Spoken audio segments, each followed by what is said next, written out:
हाय दोस्तों, आपका मेरे चैनल पे फिर से स्वागत है। और दोस्तों, आज का ये वीडियो बहुत ही इंटरेस्टिंग होने वाला है। आज जैसे कि दोस्तों आपने शीर्षक देख लिया होगा, जी हाँ, रियल स्टेट की ऊंची दुकान और फीके पकवान। तो दोस्तों, टॉपिक बहुत इंटरेस्टिंग रहेगा, पर इस टॉपिक पे चर्चा स्टार्ट करने से पहले मैं आप लोगों को बधाई दे देता हूँ, खासकर गुड़गांव वासियों को, जो कि काफ़ी देर से इंतज़ार कर रहे थे गुड़गांव मेट्रो का। और स्पेशली ओल्ड गुड़गांव वाले, जो कि दिन भर दिन रोज़ परेशानी झेलते थे और जाम में फंसे रहते थे, तो उनके लिए एक सौगात आई है। और ये जो न्यूज़ आई है बेसिकली कि यहाँ पे जो ओल्ड गुड़गांव के लिए स्पेशली, अगर हम कहें, साइबर सिटी से ओल्ड गुड़गांव कवर करती हुई मेट्रो हुडा तक जो कनेक्टिविटी होनी थी, फर्स्ट फेज, जो मैंने अपने पहले की वीडियो में भी, आपको याद हो जब मैंने मेट्रो रूट्स के ऊपर वीडियो बनाया था, तो उसमें बताया था कि हाँ, ये मेट्रो जल्द ही पास होगी। तो वो फाइनली पास हो गई है, केंद्र ने भी इसको मंजूरी दे दी है। और न्यूज़ के मुताबिक सुनने में आ रहा है कि ये 2026 तक मतलब नेक्स्ट ईयर से इसका कंस्ट्रक्शन स्टार्ट होगा और 2026 तक इसे कंप्लीट कर लिया जाएगा। बाकी देखिए दोस्तों, वो ऊपर नीचे हो सकती हैं डेडलाइंस, आपको पता है गवर्नमेंट कार्य हैं, बट चलिए, देर आए दुरुस्त आए। और जो कि एक मेट्रो की दरकार थी गुड़गांव वासियों को, वो पूरी हुई। बाकी कुछ लोगों का तो कहना था कि गुड़गांव वालों को मेट्रो की ज़रूरत ही नहीं है, यहाँ मेट्रो कभी नहीं आएगी।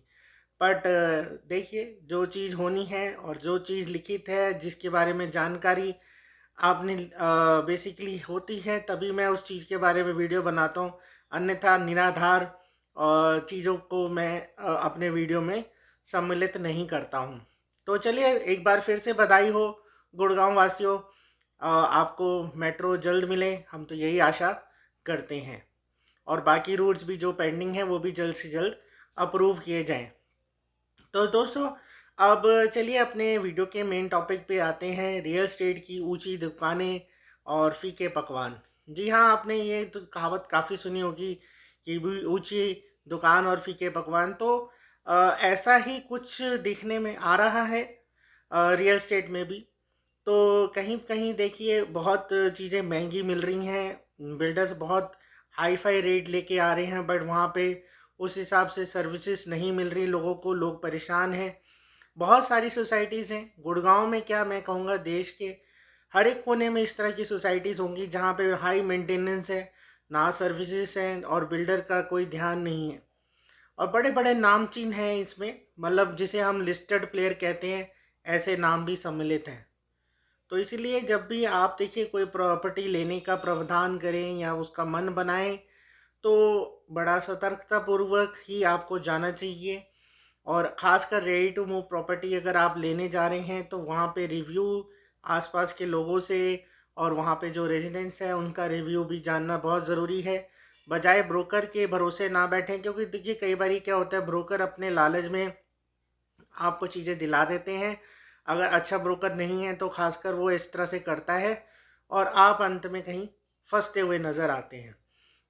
अभी देखिए, जैसे हाल फिलहाल अगर मैं द्वारका एक्सप्रेसवे के ऊपर चला जाता हूँ, तो द्वारका एक्सप्रेसवे में देखिए जैसे रेट आ रहे हैं, वो कहीं भी जस्टिफाइड नहीं है। अब 106 में ऐलान का प्रोजेक्ट आ रहा है, जिसका सुनने में आ रहा है 15 से 15,500 का रेट है। और उसका जी दिखाया जा रहा है कि भी 17,500 का रेट है, इनॉग्रल डिस्काउंट करके जी इतना हो जाएगा उतना हो जाएगा। बट उसके साथ में पारस ड्यू जो रेडी टू मूव है, वो 7,000 से नीचे का बिक रहा है। तो देखिए, मैंने इन चीज़ों का एनालाइज किया कि कहते हैं ना कि ये सब ऊंची ऊंची दुकानें, मतलब नाम जो है ऐलान का भी बहुत ऊंचा ऊंचा है। मतलब अगर आप कमर्शियल रियल एस्टेट में जाते हैं, तो ऐलान का नाम भी काफ़ी बड़ा आता है, बड़े नामों में से एक आता है। बट यहाँ पे इनकी लीजिंग जो है वो इतनी स्ट्रांग नहीं है। तो कमर्शियल स्पेस इन्होंने जो बनाए हैं, वहाँ पे ये लीज आउट नहीं कर पाते।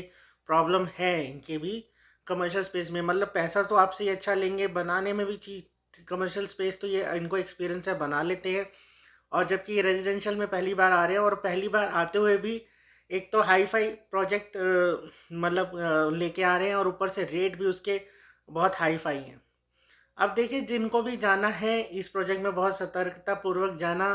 पहला प्रोजेक्ट है बिल्डर का, चाहे उसे कमर्शियल रियल एस्टेट में एक्सपीरियंस हो या ना हो, उससे फ़र्क नहीं पड़ता, बट रेजिडेंशियल में वो पहली बार आ रहा है, तो इस चीज़ का ध्यान रखें और देखें हाँ वो जो रेट है वो वाजिब है वाकई में या नहीं।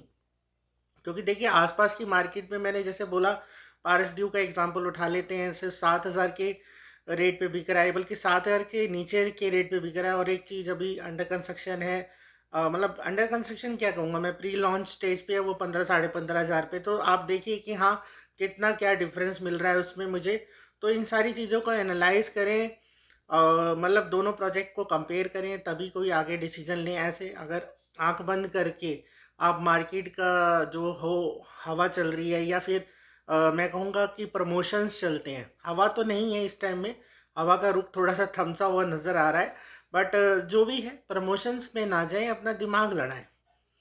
जो बड़ी बड़ी दुकानें होती है ना, आप जैसे देखा तो बड़ी बड़ी दुकानें होती हैं, बड़े बड़े शोरूम होते हैं, आप देखते हैं बड़े अट्रैक्टिव लाइट्स हैं, अट्रैक्टिव है वहाँ पे, सेल्स बॉय है, सेल्स गर्ल्स हैं, मतलब सब कुछ चकाचौंध है। मॉल्स बनते हैं, मॉल्स में आप देखिए चीज़ें इस तरह से चकाचौंध दिखाई जाती हैं। वहाँ पे वही चीज़ अगर आप बाहर से लेते हैं किसी नॉर्मल लोकल मार्केट से, और वही चीज़ अगर आप मॉल से लें, तो उसमें बहुत फ़र्क होता है। तो ये इसी तरह से रियल स्टेट हो गया है, यहाँ पे चकाचौंध कर दी गई है। एक चकाचौंध लोगों को आंखों में दिखाना, मतलब वो जो कन्फिग्रेशन होती है जैसे कि प्रोजेक्ट की, उसमें दिखा देंगे ये फलाना फलाना फलाने, ये प्रोजेक्ट इसके अंदर हम ये फैसिलिटी दे रहे हैं, ये फैसिलिटी दे रहे हैं, ये दे रहे हैं।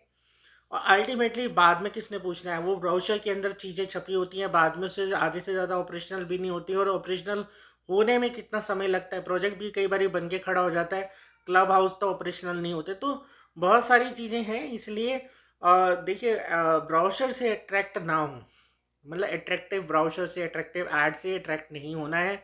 आपको अपना दिमाग लगाना है कि जितना मैं पैसा पे कर रहा हूँ आज के समय में, वो वर्थ इट है नहीं है। और देखिए बिल्डर की, आप बोलेंगे कि बिल्डर जी इस प्राइस पे लेके आ रहा है, क्या वो पागल है, उसको नहीं पता कि हमने हाई प्राइस रखा हुआ है। देखिए बिल्डर ना आप लोगों से बहुत ज़्यादा समझदार है, वो आपसे 2 कदम आगे की सोचता है। अब इसका अब वो कहेंगे कि कैसे, तो मैं देखिए समझाता हूँ। अब कुछ जो बिल्डर हैं, बिल्डर ही देखिए, यही बिल्डर अगर इसके 2 प्रोजेक्ट हैं, तो एक प्रोजेक्ट हो सकता है वो सस्ता भी बेचे, एक प्रोजेक्ट हो सकता है वो महंगा भी बेचे।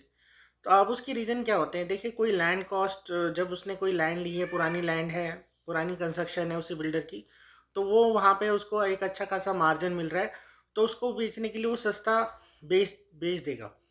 और अगर उसने कहीं लैंड अभी ली है, कंस्ट्रक्शन भी नहीं करेगा, तो वो सारा, और उसके ऊपर उसने कुछ इस तरह की स्कीम भी लेके आ रहा है, जिसमें खासकर सबवेंशन स्कीम लेके आ रहा है, या कोई 40-60 की स्कीम लेके आ रहा है, जिसमें उसको फंडिंग बाहर से भी लेनी पड़ेगी। तो वो सारी कैलकुलेशन करते हैं, और वो सारी कैलकुलेशन बैठाने के बाद देखते हैं कि भाई हमारा मार्जिन कम नहीं होना चाहिए, चाहे उसके लिए हमें रेट बढ़ाने पड़े, और उनका मार्जिन कम नहीं होना चाहिए। बट हम सोचते हैं कि शायद यार ये चीज़ अच्छी है तो इसका रेट ज़्यादा है। अब जैसे एग्जांपल के तौर पे मॉल पे चले जाते हैं, मॉल में एक चीज़ लेते हैं, सपोज जैसे मैंने अभी एग्जांपल बताया कि नॉर्मल मार्केट में वो चीज़ सस्ती होती है, बट मॉल में महंगी क्यों होती है। क्योंकि देखिए मॉल में उसको जो स्पेस लिया हुआ है, खासकर जिसने भी दुकान वाले ने, तो उसकी कॉस्टिंग है, फिर वहाँ पे जो सेल्स बॉय सेल्स गर्ल रखी हैं उसकी भी सैलरीज हैं, तो ये सब खर्चे भी इंक्लूड हो जाते हैं। तो जितना बड़ा ऑफिस, जितना बड़ा स्टाफ, जितना शो केस, और जितनी बड़ी ब्रोकरेज, ब्रोकरेज भी हो जाती है इसमें ऐड, क्योंकि ब्रोकरेज भी जो ज़्यादा देगा, तो ऑब्वियसली उसके लिए लोग काम मार्केट में भाग भाग के करेंगे, ब्रोकर्स। तो वो सारी चीज़ें भी ऐड अप हो जाती हैं, तभी कॉस्टिंग ज़्यादा होती है। तो मतलब आप उसको सोच के ये मत सोचें कि हाँ वो कॉस्टिंग को याद नहीं है, ये प्राइस ट्रेंड सेट करेगा। ऐसी देखिए चीज़ें प्राइस ट्रेंड जो सेटर नहीं होती, ये कहने का मतलब ये है कि ये जो चीज़ें हैं वो उसकी मजबूरी भी है बिल्डर की, ये करनी पड़ेंगी उसको, क्योंकि उसने लैंड, अभी जैसे एलान का एग्जांपल लेते हैं, लैंड अभी ख़रीदा है इंडिया बुल से, तो जाहिर सी बात उन्हें लैंड भी महंगा मिला होगा। फिर कंस्ट्रक्शन भी नहीं करेंगे ऑब्वियसली, माई वन तो करेंगे ही करेंगे, तो माई वन कंस्ट्रक्शन भी थोड़ा कॉस्ट ज़्यादा करती है। तो अगर इन सब चीज़ों को आप देखिए कैलकुलेट करें, तो वो उसका रेट जो उसने रखा होगा अपने प्रॉफिट मार्जिन को सेफ गार्ड करके रखा हुआ है।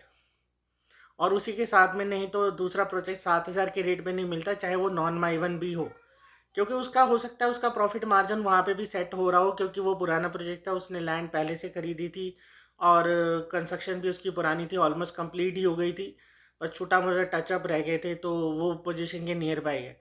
तो आप देखेंगे कि बहुत सारे प्रोजेक्ट ऐसे हैं, ऐसा नहीं है कि ये एक एग्जांपल ही दे रहा हूँ मैं आपको एलान और पारस का, वैसे बहुत सारे एग्जांपल मिल जाएंगे मार्केट में आप, जहाँ पे चीज़ें नई आ रही हैं या मतलब रेडी टू मूव है, उनका रेट्स कम है, जबकि अंडर कंस्ट्रक्शन जो चीज़ें हैं उनका रेट ज़्यादा है। तो मैंने ये आपको समझा रहा हूँ कि जितना शोकेस होता है, जितना खर्चा बिल्डर उस पे करता है, मतलब प्रमोशंस पे और फिर ब्रोकरेज पे, तो वो सब भी तो आपकी जेब से ही निकालना है। तो इसीलिए वो प्राइसिंग इस तरह से रखते हैं। आप मॉल्स में जाते हैं, मॉल में एसी चल रहा होता है, बड़ी अच्छे से शॉपिंग करते हैं, और एक लोकल मार्केट में जाते हैं, धूप में चीज़ों में परेशान होते हैं, वॉशरूम नहीं होता, कई सारी दिक्कतें आती हैं।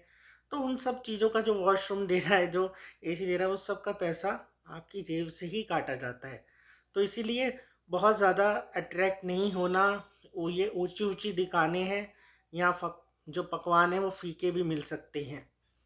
तो इसलिए दिमाग लड़ाना है, दिमाग दौड़ाना है अपना, और समझना है इन चीज़ों को, मार्केट को एनालाइज करना है, तभी आगे बढ़ना है। आपको लगे कि हाँ वाकई में वर्थ वाली चीज़ है, मैं जो चीज़ खरीद रहा हूँ वो वाकई में वर्थ इट है, तो ये आपको उसमें आगे बढ़ना चाहिए। नहीं तो अन्यथा कोई भी बड़े से बड़े बिल्डर के साथ चले जाएं, कोई भी बड़े से बड़े ब्रांड में चले जाएं, नुकसान आपको फ्यूचर में देखने को मिलेगा। बाकी खैर चॉइस होती है, आप हर किसी की अलग अलग चॉइस है भी, हर किसी का अलग अलग टेस्ट है। अब कोई किसी को जीन्स लेनी है, कोई लोकल मार्केट से भी लेता है, कोई ब्रांडेड शॉप से ही लेता है, तो वो कैटेगरी अलग से होती है। अगर आपके पास देखिए फालतू का पैसा है और शो शो जो है आपका, मतलब जैसे शोबाजी करना आपका शौक है, और आपका भाई आप खर्चना चाहते हैं, तो आप ठीक है, आपके लिए ऑप्शन है, आप खुले खर्च सकते हैं। बट जो बेचारा जिसका बजट नहीं है और आसपास के माहौल को देख के सोच रहा है कि मैं भी ऐसे प्रोजेक्ट्स में चला जाऊं या ऐसे प्रोजेक्ट को बाय कर लूं, और एक अच्छे खासे रेट पे चीज़ें आ रही हैं, उसको ऐसा लग रहा है कि हाँ यार ये पता नहीं क्या बन के निकलेगा इनमें से, तो उन बायर को स्पेशली मेरी हिदायत है कि आप बड़ा सतर्क रहें। चीज़ों को जैसे कहते हैं ना कि हर एक जो चमकती हुई चीज़ सोना नहीं होती, तो ऐसे ही जो चकाचौंध है ऑफिसेज में, सेल्स गैलरीज में, उनको देख के अट्रैक्ट ना हो, प्रोजेक्ट की रियलिटी पे आएँ, और मैं कहूँगा जगह की रियलिटी पे आएँ, उनका इंफ्रास्ट्रक्चर देखें। आपको लगता है वो जगह इतने पैसा पे आउट करने के लिए है, तभी उसमें पे करें, अन्यथा उसे अवॉइड भी कर सकते हैं। तो चलिए दोस्तों, बस यही चीज़ आपको समझानी थी, यही चीज़ बताना चाहता था कि रेट्स जो होते हैं हायर रेट, ये जस्टिफाइड नहीं करते कि प्रोडक्ट अच्छा होगा। प्रोडक्ट कई बार आपको कम रेट पे भी चीज़ें अच्छी मिल जाती हैं, बट अब ये आपकी चॉइस के ऊपर डिपेंड करता है कि आप उसी प्रोडक्ट का ज़्यादा रेट दे के लेना चाहते हैं, और आपको नई शोशाबाजी ब्रांडेड चीज़ें ही पसंद है, तो आप फिर वैसे जा सकते हैं। बाकी वो हर किसी की चॉइस है। बाकी मेरा तो अपने कस्टमर से, अपने सब्सक्राइबर से अनुरोध है कि वो इस तरह की मार्केटिंग टैक्टिक्स और दिखावेपन से थोड़ा सा दूर रहें, तभी आपके लिए फ्यूचर में भला होगा। तो चलिए दोस्तों, अब इस वीडियो को यहीं अंत कर देते हैं। मैं आशा करता हूँ मैं जो संदेश इस वीडियो के माध्यम से आप तक पहुँचाना चाहता था वो आपको पहुँच गया है, और आपको चीज़ें समझ आई है, मैंने किस तरफ इशारा किया है, आप वो चीज़ें क्लियर हुई होंगी, और आपको कुछ ना कुछ ये आगे आपके फ्यूचर में या आपके फ्यूचर डिसीजन में हेल्प आउट करेंगी।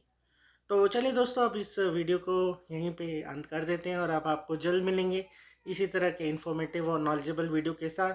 तब तक के लिए दोस्तों, bye bye and take care.